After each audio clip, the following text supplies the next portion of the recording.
If you're doing it doggy style and you only last for 2 minutes, does it actually count for 14?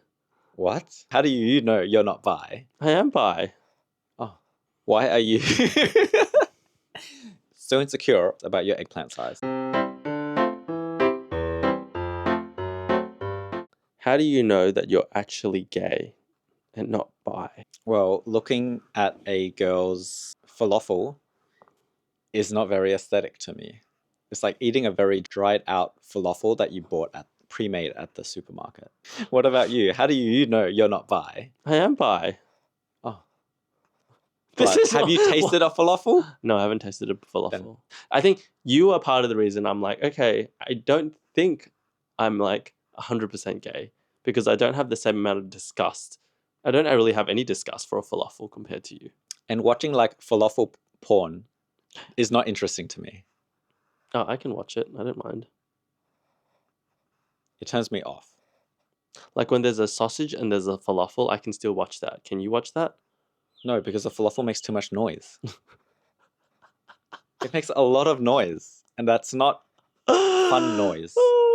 Don't peaches make the same noises as falafels or similar? Maybe it's like the tone of the register is different. The noise of the person who owns the falafel as well is very different. Ah, okay. Okay, yes. The falafel owner. Yes. Yes. Yes, you get it Yes, now, I yes. understand. Yes, I understand. yes. I don't mind that. Why do you think the average duration of your relationships have been 2 years over 6 relationships? Or maybe even less, I think. I think that's the amount of time it takes me to get past the honeymoon phase and then get to know them well enough and then realize, are there certain things that either I or they are unwilling to compromise on? Then I ask myself, like, can I live with this for the rest of my life? And the answer is usually no. Yeah, I think I ended up moving in with almost all my exes. The first few months are fun. And then it's like, oh, let's progress more seriously. And then you move in after maybe like a year. And then that's when you really start to see whether things will work out or not. Why did you marry your first serious boyfriend? So why do people marry is basically your question, right? And then why are you Because so... when you think that they're the one and then you marry them, that's it. That's all it is. But then they weren't the one. Yeah, and that's fine. What do you mean? So what does the one mean to you? The one is just someone who's good enough that you want to marry. He doesn't want to marry me yet. What do you mean? I'm not the one. I proposed that 3 years. We're not even 3 years yet. Why do you think... Why do you want me to propose anyway? Why don't you propose? Why do I have to be the Are one you that going to say yes proposes? if I propose? Well, do you want to get married? Thank you. Case in point. I think you may or may not have some trauma attached to your divorce. I'm not a psychologist, but I'm just going to say that. And also, I think you run into relationships and hop between relationships very quickly. Hey, I'm pretty happy in this one. You've like never taken a break between all of your relationships. Hey, I've taken Basically, like when we got together, 3-month I was break. like, oh, so he's only going to be here for like a year and a half and then he's going to fly away to Is that another actually what boy. you thought? Yeah, I thought that for a year and a half. Hey, it's been 2 years now. What have you been thinking for the last 6 months? Anytime now. Are you serious? Are you serious or not? Serious? Yeah, I'm like, okay, it's around time. Wow. It's been around like 2 years. That's the average age of his last relationships. So every day that passes, are you like, Not every day, but like the thought comes and goes. I did not know this. But I've never asked any of my exes to marry me, so let's get married. Then I'll stay here forever. Maybe you just want to marry so you have an opportunity to divorce. Really? Yeah. After seeing you go through your divorce and all the paperwork, not even the emotional distress, just the paperwork, I don't think I want to deal with that. You know the worst part? When you had to do your taxes for last year and then you were still technically in a relation married last year, so you had to include your ex's tax stuff in your tax return. That was the actual worst part for me. I'm like, this is so much administrative work. I don't think it's worth it. How long do you think it would take you to be ready to get married again? I don't think it's a matter of time. It's just a matter of feeling. It's like when you propose to someone, it's not just like, oh, we've hit 3 years, time to propose. It's a matter of feeling. Do you feel like you want to be with them forever? Are you happy? If the rest of your life was like this, would you be happy? Yes. That's the question for marriage. I'm not thinking just like, oh, next day, can I still live with this person? Or in 2 days. I'm thinking like, okay, in 5-10 years, will we actually still be happy? Or are issues going to come that result in a divorce? Like what happened last time to me? So it's not necessarily that you love me any less. It's more that you have developed emotional maturity to now assess a wider range of circumstances before committing to marriage. Yes, to not jump into something called marriage just because, oh, my feelings are currently happy in this current mood. This is the sweetest thing you've ever said to me. I just rejected you for marriage. What do you want? He does love me. If we're not talking in terms of just doing hanky-panky, can you be attracted to a falafel owner without No, there having is to be zero distracted? part of a falafel owner that makes me interested in them. So what is it about a sausage owner that makes you interested in them? The fact that they're not a falafel owner.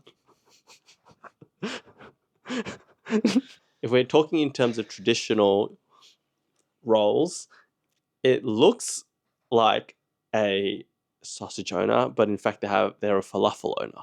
Do you think you can be attracted to them? There's still all the kind of things like mannerisms and stuff. But what if they didn't have falafel mannerisms? And they sounded and talked. So pretend when you started dating me. Then I'll be fine. Until they reveal their falafel. Then could you be like, I'm into you, but I'm not into your falafel? Yeah, I reckon that'll be fine. That's so cute. So if I just whipped out my falafel and after we've been dating for a while, you'd be like, oh, I'm into you, but not your falafel. Yeah, I can see that. But I don't know if once I find out, because I've never done it before, so I don't know if my feelings for them would like disappear once I see that they have a falafel, or once I know that they have a falafel. Which makes sense because you haven't been put in that position before. I'm trying to imagine you with a falafel. See, like if you had a falafel, I'd have no issues. I do not want to imagine me with a falafel. I feel sick. But it's okay to have a falafel. It's okay to have a falafel, but it's not okay for me to have a falafel. I'd feel sick. Okay, I understand. Can I ask? Can ask me, why are you so insecure about your eggplant size? I think I'm insecure about my eggplant size because growing up, you watch a lot of corn and it's like, oh my goodness, mine is definitely not as big as those corns on television. Not television, you don't watch it on television. That's why, I think. But then I think as I've grown older, I've become more comfortable. Why do you think I was insecure for a while, but then I stopped being insecure about what made you eggplant insecure? size. I think the rhetoric that all Asians have small eggplants. Mm. Then I was like, oh no, is my eggplant small? Yeah. But then I measure it, and then after you have more experience playing in the field, I stopped having that insecurity.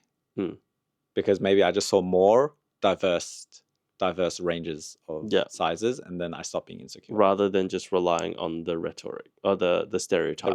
The stereotype, the rhetoric, and everything that you see on corn. If you're doing it doggy style and you only last for 2 minutes, does it actually count for 14? What? Why would it count for 14 if it's only 2 minutes? Because you're doing it doggy style. And dog ears are 7 of one human. Whenever I give you a compliment, why do you just stare at me blankly? Baby, you're so clever. You're so cute. Because you sound very condescending. Really? You use a baby voice every single time. Oh, you did a good job. Oh my God. Oh, look at my baby. It's so cute.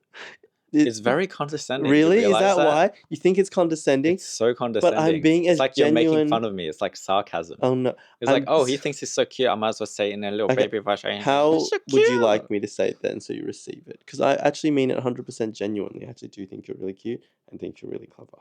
I mean, I've come to understand or force myself to comprehend your tone and way of speaking as a compliment. But it's still, my first reaction is he just making fun of me? Because the only time you talk like that is when you're giving a compliment, so it feels like insincere. Oh, okay. It's me trying to be sweet. It's my sweet voice. Do you want me to stop? Hey, babe, you're so cute. Like, how do you think I give compliments to you? You don't give me compliments. I give you compliments. You do not. I give you. What did I say about this thing to you? It's good. It's good. That's it. How do you? What do you want me to be like? Oh my god, baby, this is so good. I'm so proud of you. Yes, I You're actually so do. amazing. Yes, oh my god. I actually oh do. My god. And then come give me a little pat on the head. 100%. Yes. I want you to come hype me up for the success that something is. I already did hype you up. And you're like, oh, baby, it's good. That's all he said. Yeah, I'm like, it's surprisingly good. You did a really good job. I'm like impressed. That's what I said. Okay. Which is way better than, oh my god, baby, oh yeah, I'm so proud of you. Look You what make you it, did. Look you what make you it sound created. so oh my god, condescending. This is so amazing of you. Oh my You god, make A it plus. sound. A plus. You want a sticker? You make it sound so condescending how I talk. Usually I'm like, That's exactly oh my goodness, how you baby, talk. you're so clever. Like, you know how to do all this coding stuff. You're so clever. Yeah, you know how to Who's chop my chicken. clever You little know how boy? to peel an apple. I'm so proud of you. No, I never said that. I never congratulated you on peeling an apple or chopping a chicken because you never do. I'm the one who chops the chicken and peels the apples in this relationship. Hmm? You look so cute. Yes, you do. Who's my cute little boy? You're my cute little boy. My baby wasn't coming back because you're so clever. Yeah. You're just not good at taking compliments. Yeah. Are you insecure about the size of your forehead? Show the camera. My forehead is fine. This is all it is. No, my forehead is a perfectly natural size. Apart from the fact that previously he's gone up to me and like measured my forehead and goes, your forehead is only 3 fingers wide. Mine is 4. Because I am scared I may have a receding hairline, right? And I'm like, oh, if you have a 3 head and I have a 4 head, I do not want to have a 5 head. Okay. Why does receding hairline make you concerned? Because I will feel that I am less attractive. But there are some really hot guys with no hair. I don't think that's me. I don't think I can become one of those people. But half the time you wear a beanie anyway and you still look cute. Yeah, but once you take the beanie off, it's like, I think this is like, I'm not going to wear a beanie while I am doing the duty. Just wear a cap. There are lots of boys who look cute in caps. Fair enough. Boys in caps look so sporty and cute. Yeah, but then when you take off the cap, it's like, oh. No, just don't take off the cap. So when they're like trying to take it off, you're like, oh, no, leave it. Leave it. This is my style. Can I ask, why do you have 3 morning alarms? 7, 7:30, 8:30. Do you realize how it's not even like a snooze? It's literally 3 different alarms. Even like the snooze is annoying, but why do you have so many alarms? Why don't you just wake up? Why don't you just open your eyes? No, this is incorrect. They are not 3 separate alarms. Contrary to popular belief, I know a lot of people do this, but I am unique. What I do is I wake up and then I realize I am still tired. But each night I go to bed with the conviction that when the alarm goes off, I will wake up. But when the alarm does go off, I recognize I'm still tired and I hit snooze. You do realize that extra few minutes that you do sleep doesn't actually add on to your sleep total. Am I sleeping or not? Am I sleeping or not? There have been studies where it's just better if you just slept a bit longer rather than forcing your body to like take another mini nap, 10-minute nap, 10-minute nap, 10-minute nap. Psychological for me. I feel like I'm winning at the game of alarm clocks. I think it's enough. And for today. Okay. Thank you for coming to my TED Talk. Oh, thank you for coming for my TED Talk. How do you feel? Do you feel more relieved of your inner burdens after this? You look like a sperm cell with a blue helmet on.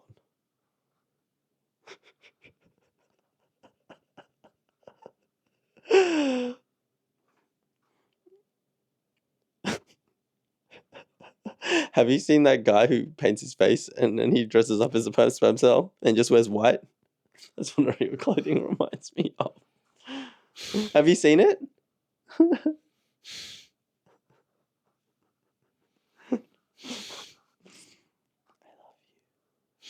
I love you, baby.